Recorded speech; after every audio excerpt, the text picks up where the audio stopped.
Bonjour à toutes et à tous et bienvenue pour cette nouvelle vidéo qui sera une brève introduction à un nouveau service qui arrive pour AKS, à savoir le support du backup, les sauvegardes. Un vaste sujet dont on parle avec AKS depuis largement plus d'un an. Il y a eu différentes private previews et c'est enfin arrivé, c'est en public preview et donc on a quelque chose désormais qui est disponible pour pouvoir faire de la sauvegarde quand on va avoir des applications de type stateful dans notre AKS préféré. Alors, ce service est donc, comme son nom l'indique, hein, une solution intégrée qui va permettre effectivement de faire des sauvegardes. Jusqu'à là, c'est plutôt une bonne nouvelle pour un service qui s'appelle le backup, mais également de faire des restaurations, ce qui est la deuxième bonne nouvelle, hein, mais comme souvent les gens font des sauvegardes et ne les testent pas, donc c'est bien de savoir effectivement que le produit fait les deux. Je rigole, mais l'idée derrière effectivement est de pouvoir surtout sauvegarder et restaurer les configurations applicatives et également les données qui vont tourner dans AKS pour peu qu'effectivement qu'on ait des applications de type stateful, ce qui arrive, je dirais malheureusement de plus en plus, même si à l'origine effectivement Kubernetes n'était pas vraiment prévu, conçu pour des applications de type stateful. Aujourd'hui, force est de constater, et d'ailleurs le projet open source Kubernetes a évolué en ce sens, parce qu'il y a des objets pour, qu'aujourd'hui on fait tourner de plus en plus de stateful dans Kubernetes et donc également dans AKS. Donc ce service va être du coup intégré avec le service d'Azure qui est le Backup Center, donc ça c'est plutôt une bonne nouvelle. Et au niveau du scope de l'étendue sur lequel on va pouvoir faire des sauvegardes et des restaurations, eh bien on va pouvoir travailler soit au niveau d'un namespace spécifique, hein, je rappelle que dans Kubernetes on organise ses ressources dans des namespaces, soit on pourra avoir une sauvegarde qui va faire l'ensemble, l'entièreté du cluster et donc l'ensemble des namespaces et de ce qu'ils contiennent. Ces sauvegardes, rien d'extraordinaire, vont être du coup planifiables. Et donc le backup va pouvoir effectivement donc, être sur l'état du cluster, sa configuration, et donc sur l'application, sur les données applicatives. Donc les données applicatives dans un cluster Kubernetes, quand on a du stateful, eh bien les données sont dans des persistants de volume, des PV. Et donc derrière, ça c'est un point important à retenir, c'est que dans cette solution, les seuls PV qu'on va supporter, ce sont donc les persistants de volume qui sont basés sur de l'Azure Disk. Et pour être plus précis, de l'Azure Disk, pour peu qu'on utilise les CSI drivers. Je rappelle que les CSI, c'est les Container Storage Interface, c'est les nouvelles implémentations dans Kubernetes pour pouvoir supporter du stockage. Et donc, il faudra effectivement des clusters Kubernetes un peu récents. Je crois qu'on en reparlera tout à l'heure dans les prérequis. Mais donc, on va pouvoir sauvegarder du coup si vous avez des applications stateful qui utilisent des PV ou des PVC pour être plus précis, qui seront avec du stockage derrière sur les Azure Disk. Si vous utilisez du stockage persistant sur de l'Azure File, sur de l'Azure Blob au travers de Fuse ou je ne sais pas, n'importe quoi, du NetApp ou autre chose, la solution ne le supportera pas en l'état. D'accord. Donc ça c'est important à retenir. Donc si vous avez de l'Azure File, il faudra faire la sauvegarde d'Azure File avec les mécaniques d'Azure Backup, mais ce sera décorrélé de la partie cluster AKS. Voilà. Donc le cluster tête, hein, c'est sa configuration et les données, effectivement, c'est ce qui est stocké dans les disques. Le stockage des backups, vous aurez compris, hein, comme on va avoir ici des disques Azure, comment on sauvegarde les disques, les Azure Disks, les Azure Managed Disks dans Azure, on fait des snapshots. Donc du coup, le backup va se retrouver en fait sous la forme de snapshots pour ces fameux disques. Et donc là, ce sera bien entendu des snapshots incrémentales, pas la peine de reclaquer chaque fois l'équivalent de l'ensemble du disque. Et puis le reste de la partie sauvegarde, c'est-à-dire de la configuration basiquement, va se retrouver sous la forme de blob dans un container, tout simplement d'un compte de stockage. Alors le produit est encore, en preview, à l'heure où j'enregistre cette vidéo, c'est-à-dire début avril, 2024, 2023, autant pour moi, j'avance un peu dans le temps. Le produit a quand même quelques limitations. Alors les limitations, faut les connaître, effectivement, c'est le nombre de backup policy par backup vault, le nombre d'instances, le nombre de backups à la demande qui sont autorisés par backup instance. Vous voyez qu'aujourd'hui c'est 10. Et le nombre de restaurations par backup instance dans la journée, là encore c'est 10. Pas forcément des grosses limitations, faut les connaître si vous avez des besoins particuliers. Alors ensuite, pour installer tout ça, eh bien, on va passer par différentes étapes. Donc d'abord, la première étape pour pouvoir utiliser l'Azure Backup, c'est de lire déjà tout ce qu'il faut comme prérequis. Il y a quand même quelques prérequis, ils sont importants à connaître, on va les résumer ensemble. Donc il y a une matrice de supportabilité derrière, donc c'est important d'aller la voir, de vérifier déjà. Alors, parce que ici on est dans la preview, dans quelle région ce service AKS Backup est disponible. Donc normalement c'est toutes les régions publiques Azure. Donc, après vous cherchez votre région, par exemple France centrale, on voit qu'il y est, on ne voit pas qu'il n'y a pas France Sud par exemple. Et si vous êtes sur des régions particulières comme la Chine, du coup pour l'instant le service n'est pas disponible. Ensuite, il va vous falloir un cluster Kubernetes pas trop vieux, donc une version 1.21.1 ou ultérieure. Il faudra que ce cluster AKS soit configuré avec des Managed System Identity. Je rappelle qu'on peut créer un cluster AKS en venant avec son SPN ou une User Managed Identity. Et là, pour le coup, ici, il nous faut donc une System Managed Identity.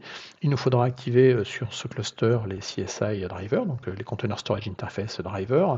Donc si vous ne l'avez pas fait, c'est pas très gênant parce qu'il suffit simplement de venir faire votre commande AZAKS Update et puis vous allez rajouter l'option -enable disk driver. Voilà, tout simplement, et vous rajouterez également le snapshot controller. Donc le blob et le filer ne vont pas forcément vous servir ici parce que c'est pas supporté. Ensuite, il va falloir activer la partie snapshot. Donc là encore, pour activer les snapshots, c'est ce que je disais, c'est cette option-là. Donc ces deux options sont nécessaires. Voilà, mais les deux peuvent être faits de manière séparée dans deux commandes séparées. Alors pour le coup, une 1.21.1, c'est pas très. Aujourd'hui, on est sur le Kubernetes 1.25, 1.26. Donc normalement, la 1.21, on ne devrait plus trop en avoir, parce que si on remonte d'une année en arrière dans le cycle de vie de Kubernetes, la 1.21 ne devrait plus être supportée à l'heure qu'il est.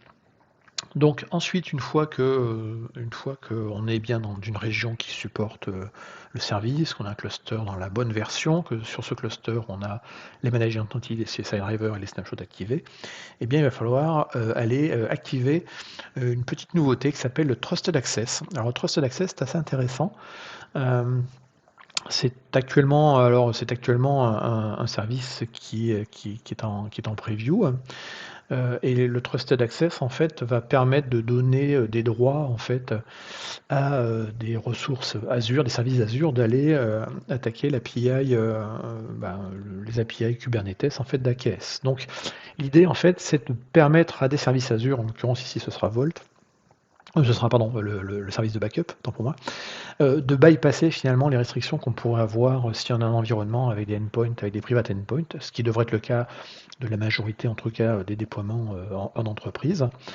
Et donc, du coup, le AKS Trusted Access va permettre de donner de manière explicite, de consentir de manière explicite à ce que des identités système de certaines ressources puissent accéder à votre cluster avec du role binding. C'est-à-dire, en gros, on va donner à des services Azure des droits, entre guillemets, sur l'API serveur pour pouvoir faire des opérations au niveau du cluster.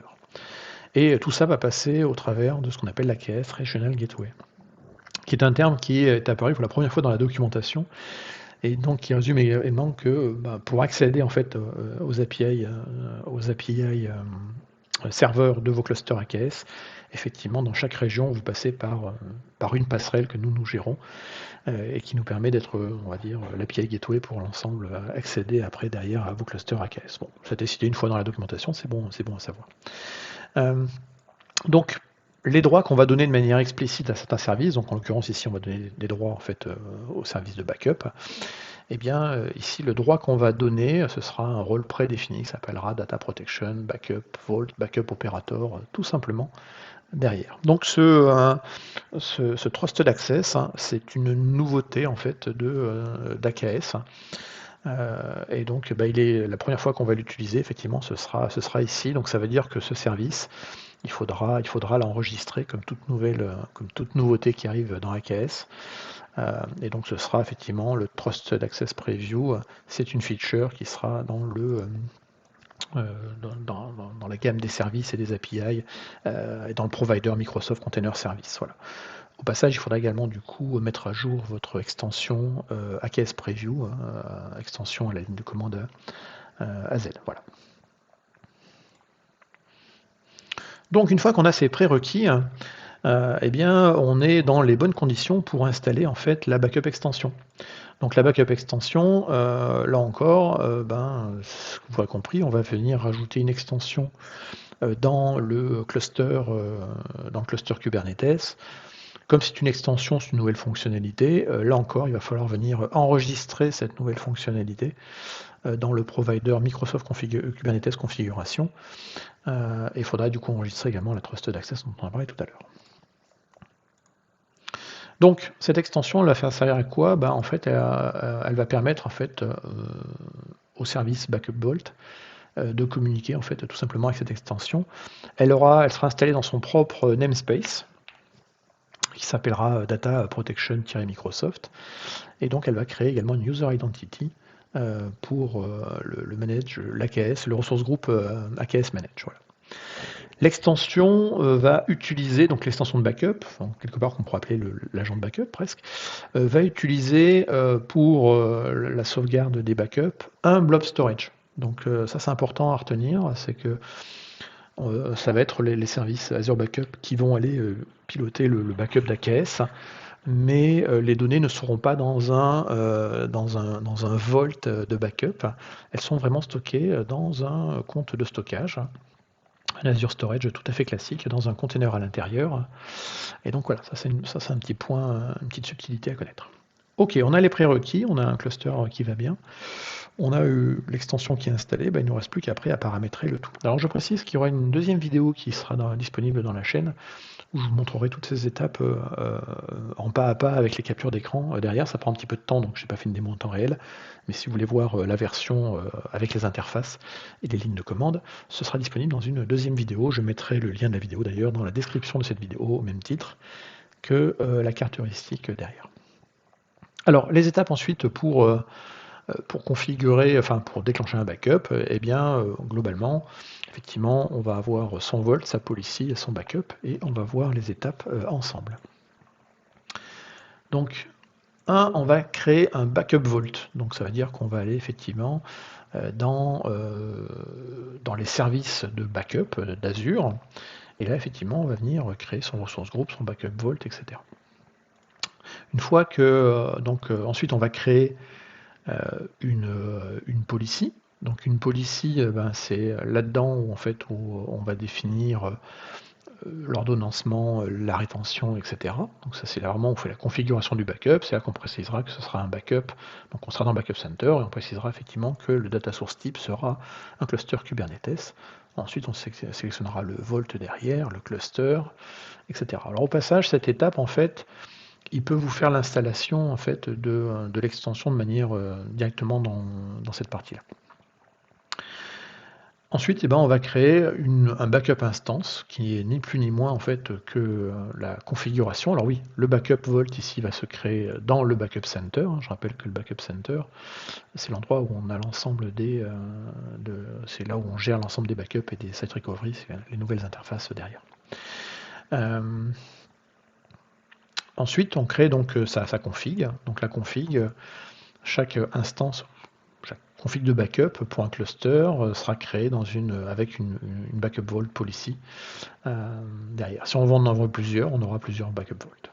Et ensuite, l'étape de restauration, effectivement, on peut restaurer les données qui ont été faites à partir de n'importe quel point de recovery. Donc, globalement, il vous faut préconfigurer le cluster pour vérifier les prérequis. Ensuite, en fait, la backup extension, j'ai expliqué ici à quoi elle servait, mais cette backup extension, en fait, quand vous allez créer le backup Vault et la backup policy, automatiquement, il ira vous installer l'extension dans votre cluster AKS, donc pas de difficulté derrière. Reste combien ça coûte tout ça? Alors, il n'y a pas de coût aujourd'hui opérationnel lié à AKS Backup. Alors déjà parce qu'on est en preview. Et puis en fait, surtout, c'est que ce qu'on va surtout facturer, en gros, c'est les données qui sont stockées dans le blob container. Et puis les snapshots en fait des disques persistants. Donc là, c'est de l'incrémentiel, voilà.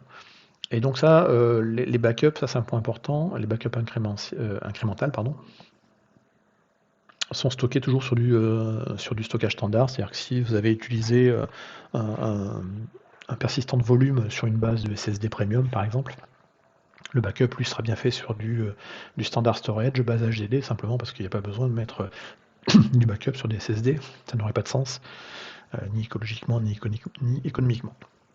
Et ces snapshots sont mis sur du stockage ZRS, c'est-à-dire que même si on perdait effectivement un data center, enfin une zone de disponibilité, c'est-à-dire un ensemble de data centers dans une région Azure, vous ne perdriez pas vos backups parce qu'ils sont répliqués sur l'ensemble des zones derrière. Voilà. Donc en gros, le prix, ce sera relativement faible sur le stockage dans le blob container, parce que ça va contenir plutôt de la metadata, ce qui correspond à la configuration en fait, de votre base de TCD Kubernetes, basiquement. Et puis le reste, effectivement, ce sera facturé auto d'un disque dur sur un disque managé sur la partie snapshot. Voilà. Alors je vous encourage à voir la deuxième vidéo où j'explique effectivement les différentes étapes avec capture d'écran à l'appui et donc le déroulé de A à Z de la configuration du backup, parce qu'à la fin de la vidéo, il y aura une petite explication de quelle est la technologie qu'on a utilisée derrière. Je vous remercie d'avoir suivi cette vidéo, à bientôt, et puis n'hésitez pas à liker ou mettre un commentaire ou à vous abonner à la chaîne. Merci beaucoup et à bientôt.